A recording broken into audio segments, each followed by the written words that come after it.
So, you've decided to take the IELTS exam. Congratulations! Success starts with IELTS. The speaking test is divided into 3 sections. Part 1 is the introduction and general questions. Part 2 is the long turn, and Part 3 is an analytical discussion. It's important to understand the criteria on which you will be tested in the IELTS exam. First, we consider the criteria of fluency and coherence. This is one of 4 criteria on which you will be tested. We'll cover the other 3 in later videos. Fluency and coherence refer to your ability to speak at length, including organizing ideas logically and appropriately signposting. It also refers to your ability to express and justify opinions and to discuss and speculate about issues without long pauses or repetition of the same words. Signposting is the use of words or phrases that indicate the direction of your thoughts. We will give you some examples of this in a moment. Many students try memorizing large portions of speech to repeat during the speaking test, but this can add unnecessary stress and sound unnatural. We don't recommend this approach. Here are a few tips to improve your speaking test performance. As you are speaking about a topic, build on your point of view by adding a few details. For example, if the question is, "What do you do?" rather than responding with, "I am a teacher," you might expand this to, "I have been a high school mathematics teacher in New York for over 5 years."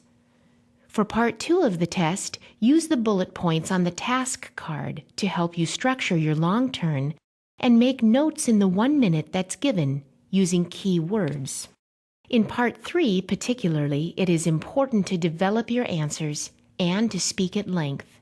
You can do this by thinking of reasons, effects, comparisons, supporting examples, and personal experience.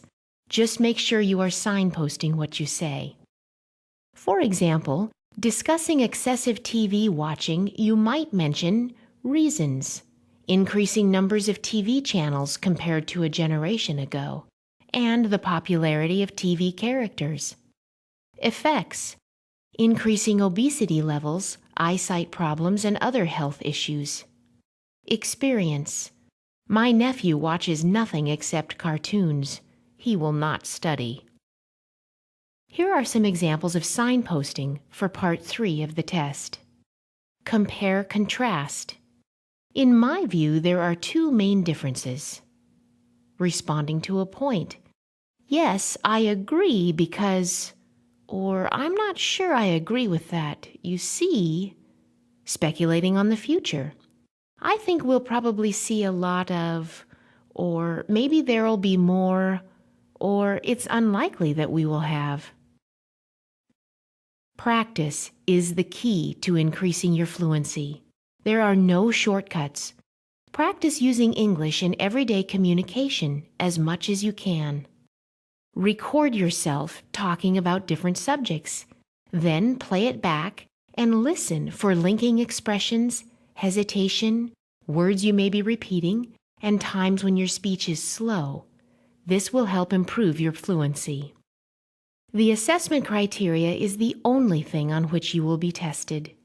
You will not be assessed on your appearance, body language while speaking in the exam, or your creative ideas. IELTS examiners are very consistent with their application of the IELTS assessment criteria. It is the same assessment given everywhere in the country and everywhere in the world. For more information, please see the other speaking test videos, lexical resources, grammatical range and accuracy, and pronunciation.